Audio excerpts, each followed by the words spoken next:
Good morning, everybody. My name is Lee George, and I'm one of the organizers for 1 Million Cups St. Paul, along with Paul Lampland from Great Cloud Studios and Greg Fowkes, the president here at the James J. Hill Center. Welcome on April 1st and a beautiful day of spring. It's really great to have you all here. I hope you were able to navigate the construction. That's one thing I forgot to send you all in the email yesterday, so I apologize for that. But there'll be construction on Kellogg pretty much till November. So you'll have to find alternate routes if you're coming from the south. For those of you who are new to 1 Million Cups, this happens every Wednesday, and it's 9 a.m. to 10 a.m., and it happens in about 66 cities across the United States, and the format's the same. And the point is really, one, to celebrate our entrepreneurial, our startup community and showcase what our region has going on. Also give a platform for our presenters to pitch to an audience of experts and other entrepreneurs and people, investors and people who bought and sold businesses and run businesses forever, to give them really quality feedback. So our job is to be a challenging and friendly audience to them. And our presenter today is Eric from SoPOD, and he's going to have 6 minutes to talk about their business, and then we get 20 minutes to give them some of that great feedback. So and this is our wireless network, our password, our hashtags and Twitter handles, and I know SoPOD will have a slide with their hashtag that they're using today. Please tweet out about what's going on, tweet out questions, comments, pictures, anything to help spread the word and bring a little bit of notoriety and a little bit of celebration to SoPOD also. So with that, I'll turn it over to Eric. Thanks for being here. Thank you.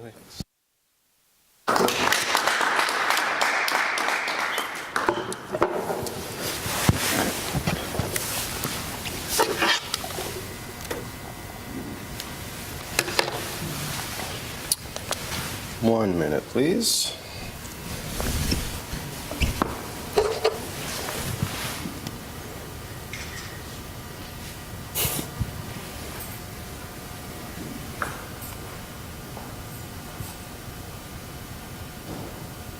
While they're announcing or setting this up, the thing I've got to say is there's a sign-up sheet back here. If you don't get our emails on a weekly basis and want to get on the list, please put your information down and I'll add you.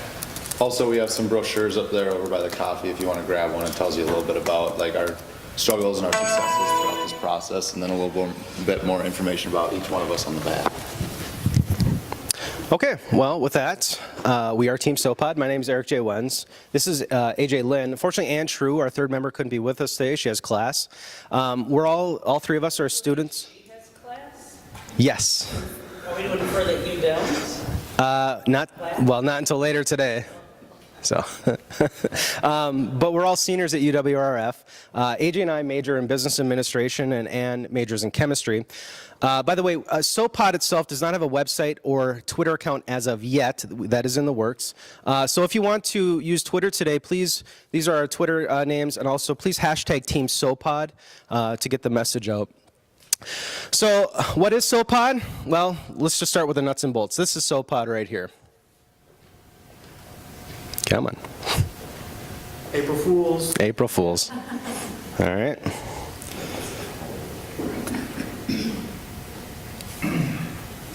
All right. Worked a second again. There we go. So SoPOD is a liquid soap inside of a water dissolvable pouch. We just thought it was a cool idea. It actually was inspired by the Tide Laundry Pod, but we said, well, how come we couldn't do this for other things like shampoo and body wash and soap like that? So there was this competition at UWRF that was announced last October called the New Venture Competition, and we decided to enter. So we went into the lab and we went to develop our SoPOD, and we had to figure out the science behind the SoPOD. So we actually applied for an undergraduate research grant, and we were approved. So we went into the lab, and there's Ann and I. We had nice, cool little lab coats. We all have custom lab coats with their name on them. That's actually the reason why I did all this, was just for the lab coat. So we went during J-term, and we tested a bunch of formulas. Our initial formula, we thought, all right, well, why don't we just take a basic soap? We'll remove the water, because the film that it uses, that we're encapsulating, it can't have too much water. It can actually only have up to 10% water. So we said, let's just remove the water from basic soap. We'll throw it in some film and try it out. And it failed miserably. So it leaked. It was degrading the film. We said, okay, well, we have to do a pivot. So we tried a more organic version. It was all plant-based materials, and it worked fabulous. In fact, we tested it for pressure, for leakage. We tested it for humidity. We tried different. We made a little more conditioning. We added different fragrances. We had a great all-purpose soap. In fact, it was so good and all-purpose. We used it to actually wash our clothes, wash dishes. Like I said, wash hair, skin. It was a great soap to use. So we, of course, now with the competition, we had to utilize the business model canvas to validate and test our assumptions. So our initial assumption was that this would be great for airline travelers, for TSA, for using that, this 1 quart plastic bag that everyone knows you got to put all your carry-on liquids in. And I said, well, I have way too many liquids and I'm too cheap to check my baggage. So this would be a great idea to solve that problem.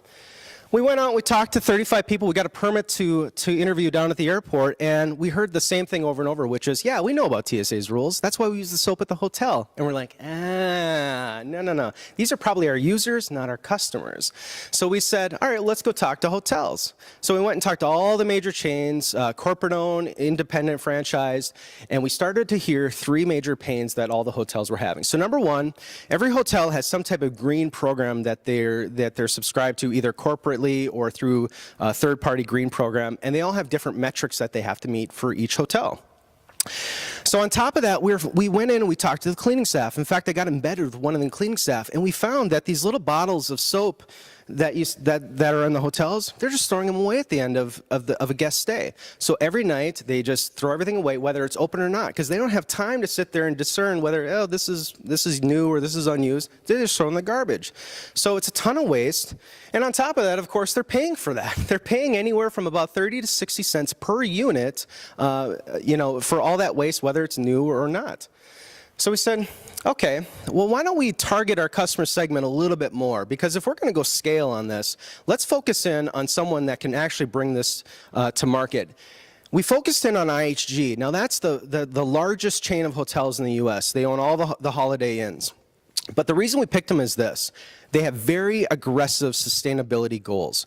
Their goal right now is a 12% overall reduction in their carbon footprint by 2017. Now, they are currently on track for that goal, but they are measuring a lot of statistics and metrics along the way, one of them being dry waste per room. So right now, they've got it down to about 2.8 pounds of dry waste per room. Well, we found out with SoPOD and all the waste that we can reduce that number by 8 ounces per room per night across every guest room. They have got, let's see, 500,000 guest rooms in the U.S., so do the math. Now, we were talking to investors, and we were on the right track to getting this thing done. In fact, we were literally almost ready to sign the contract, and we found this. This was the killer for us. We found this U.S. patent by P&G. Here's the kicker. The patent was published 3 days after we got our grant money. We were already in the lab. We had already done our vetting. We got back. We were talking to investors, and they said, we found this patent. We're like, oh, it was a killer. And so we had 30 days left before our presentation at the New Venture competition. We knew we had to make a major pivot. There was no way around it. So we went ahead with the New Venture competition, knowing about the patent. We won first place in the New Venture. And we heard a lot of the comments from the judges saying, go ahead and apply for the patent anyways. Don't worry about it. It's too broad. And then we had a conversation with WISIS, and they said, the WISIS, by the way, is a foundation that works with the UW system to help patent different projects and ideas.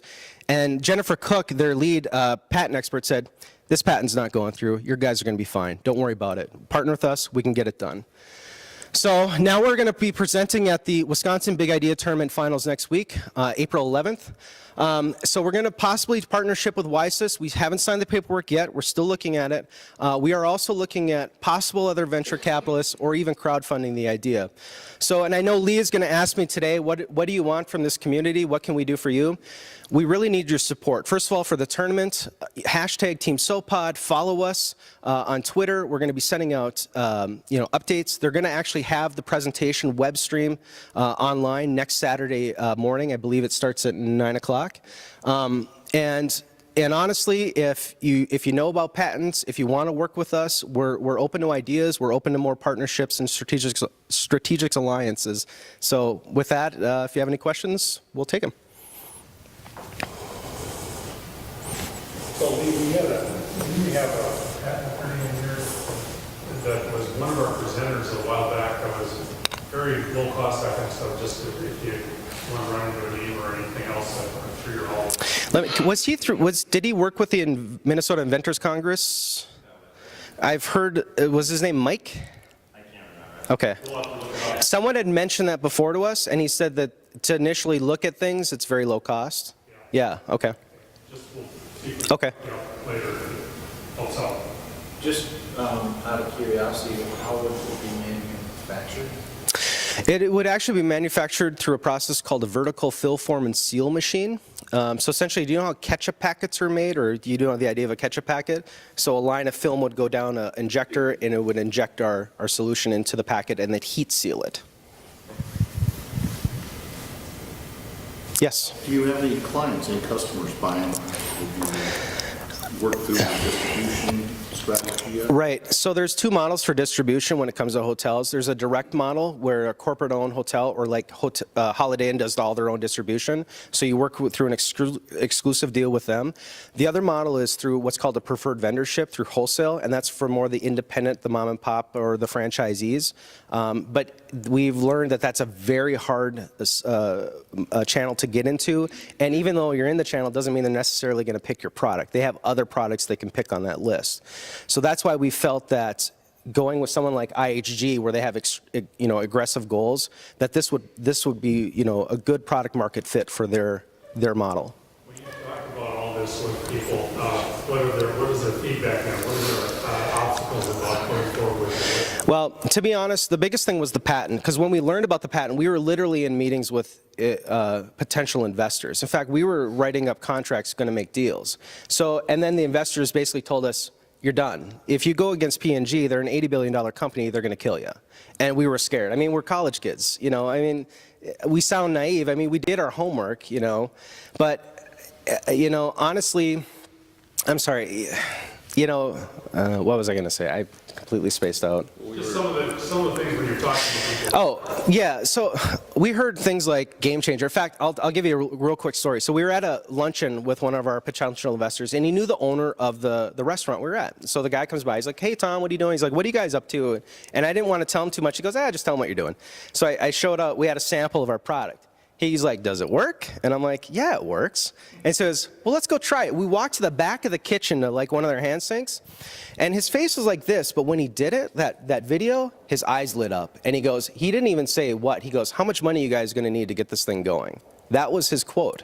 And that's why we know that one of the reasons, one part of the way to get this out is sampling is gonna be huge. People have to, it's tactile. People have to put it in their hands and wash their hands and feel it. Andy. Is it the dissolvable pod that you're patenting, or are you guys trying to sell a soap pod, or are you selling? It's actually a question we get a lot. It's the whole thing. To be honest, the soap itself, and actually we've had people say you should just patent the soap because it's a really good, highly concentrated, multi-purpose soap. And we feel like backpackers and hikers, this would be another good segment to get into, especially the fact that it's multi-purpose and it's fully biodegradable, all-natural soap.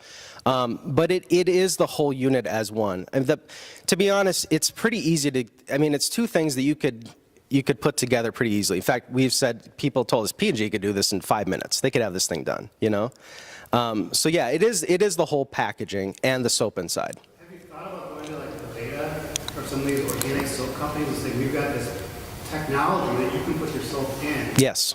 Yeah, that was our original idea, Veda, go organic, work with them, and then we found the patent at P&G, and then we're like, well, we kind of have to go towards P&G now because, I don't know, they Let's put it this way. own the idea.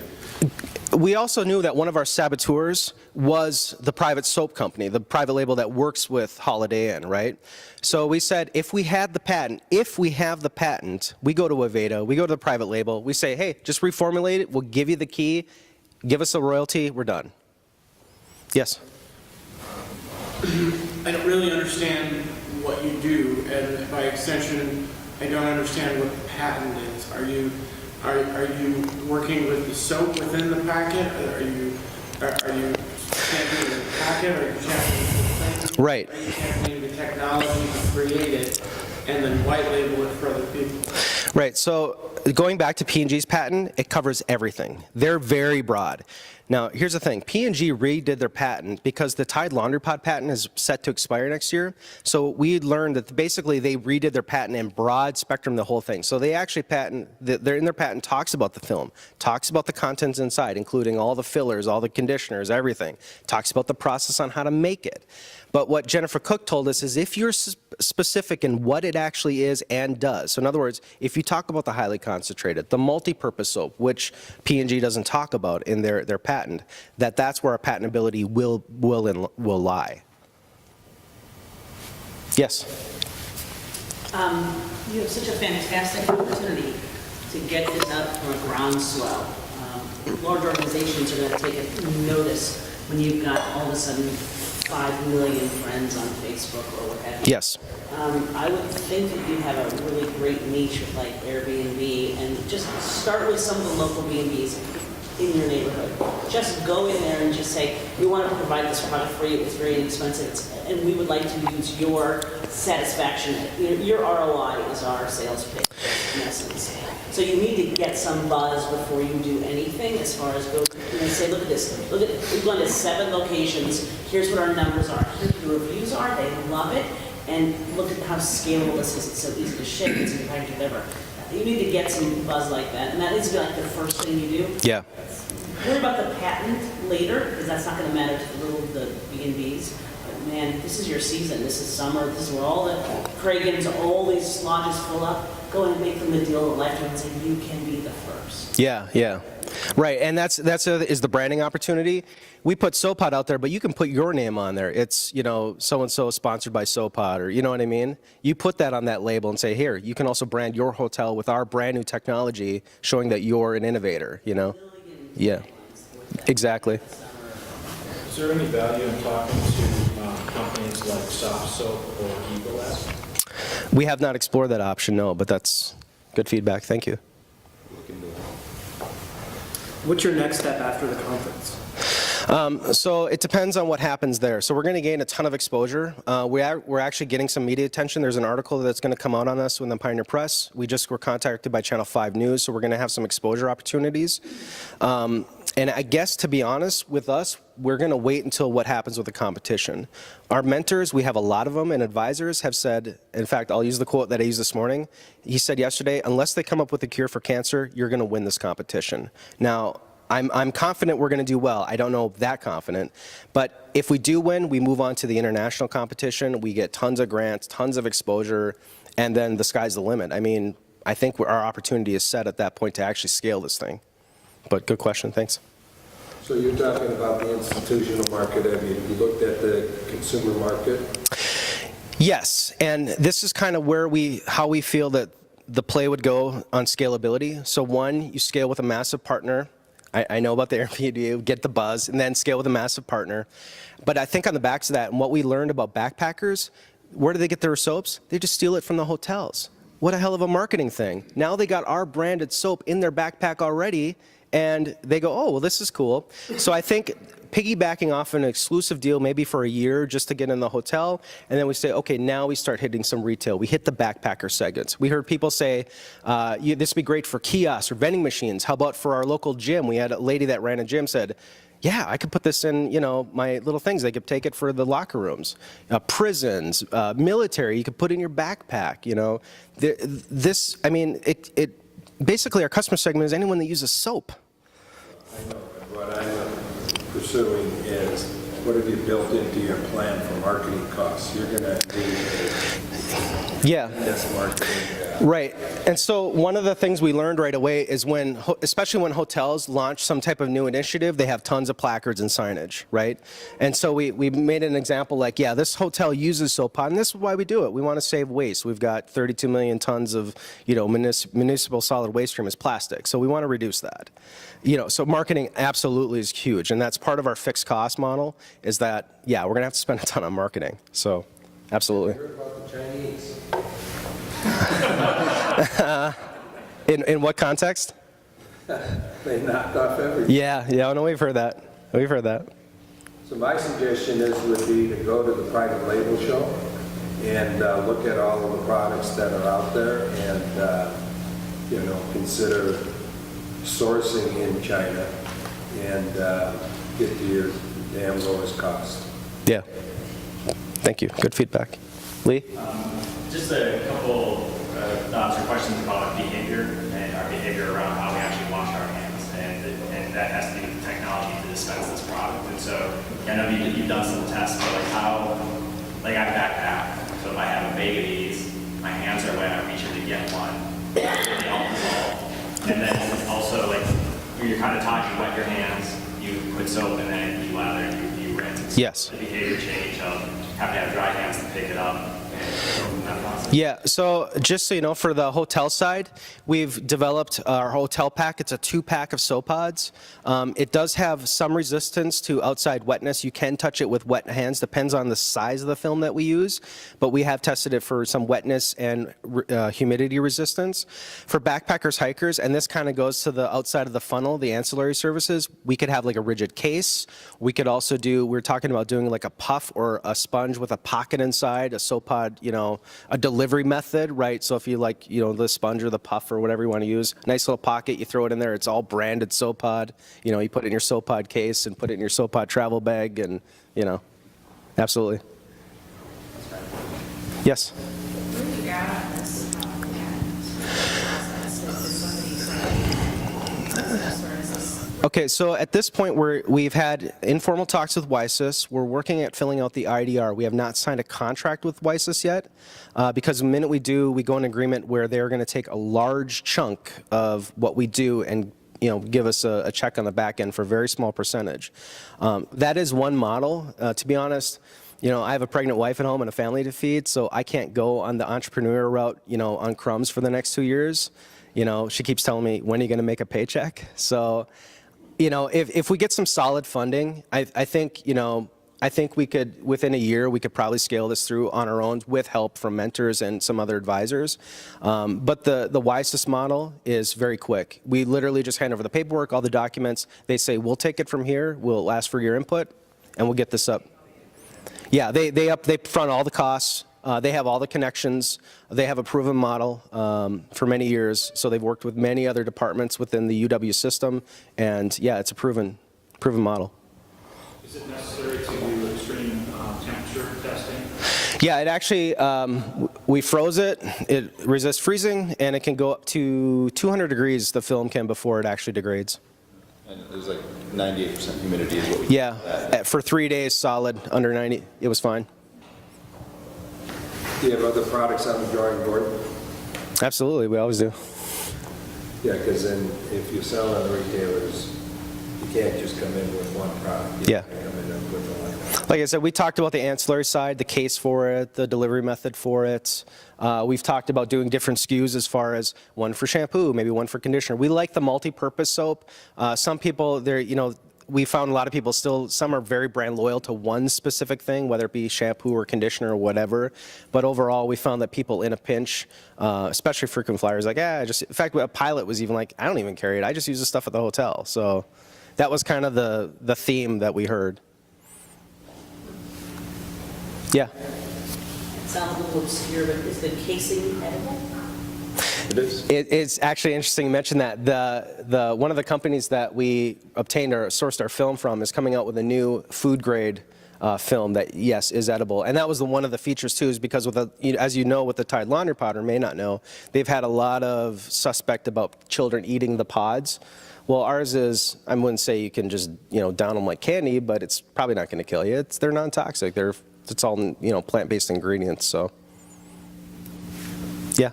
You're also targeting the hospitality industry. I would target the airline industry as well. For like on flight, like okay.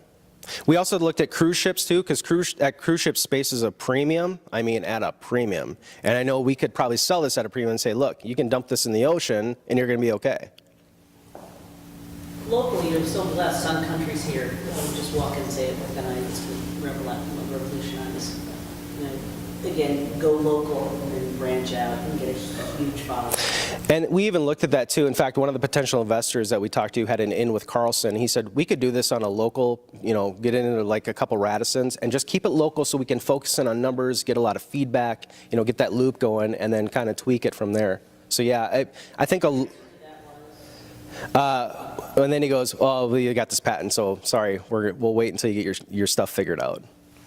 So everyone kind of backed off once the P&G stuff came out. Yeah. So your problem is really to just work around this P&G patent, find somebody that you can trust. It comes down to the patent at this point, yeah. Yeah, that's all it does. I mean, once we secure the patent or get a provisional or work with someone to help reformulate it into patentability, we're good. I mean, we're not good, but that's a huge problem. That's a big load off our mind. Yeah, absolutely.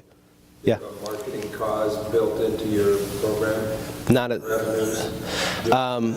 we have some break-even point analysis. We don't know as far as the marketing goes yet. We know our variable cost per unit. We know our fixed cost for the machining. We don't really know overhead or marketing at this point. It depends on, who we're going to partner with. If we go big time, scalability, yeah, we're going to need big marketing. So yeah, but we're going to try to do, like she said, we're going to try to do some buzzy stuff, some social media. That's what the competition, that's what all the media buzz is for. So we're going to try to get our website up and running soon, get our Twitter up soon and create that buzz. And then people are going to go, what's SoPOD? Put a social cause in there, then you could guilt P&G for coming after you.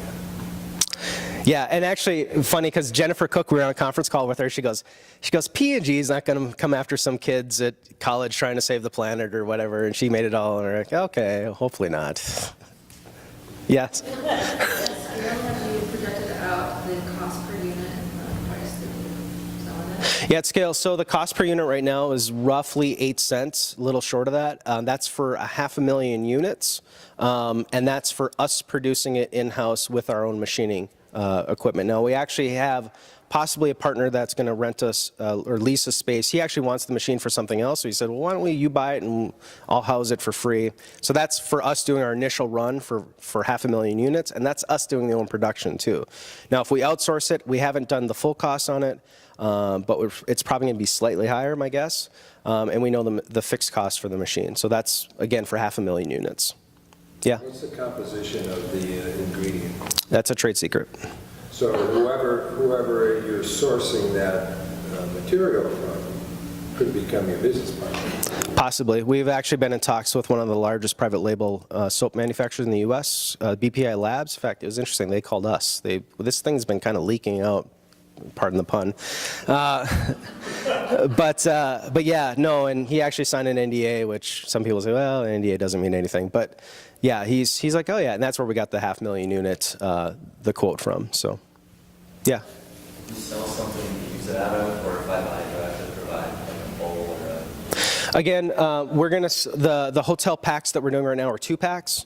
We have a very crude prototype now with the pack. It's basically just a piece of plastic that we sealed on all sides with the 2 pods inside. With a notch, you just tear it, you pull one out, you can bring it into the shower with you. Again, it can get wet for a little while. It takes a little bit to dissolve. The one that you showed here was a slightly thinner film to show purposes of how it dissolves quickly. But the one for the shower is slightly thicker, so it'll take about 15 seconds, or you can just pop in your hand. We put a little notch in there, you just pop it, and you can wash it all. Yep. Yeah. There are BuzzFeed lists for everything. I would highly recommend that you, as you in the upper Midwest, I would just Google who are the 10 most germophobic celebrities in the Midwest.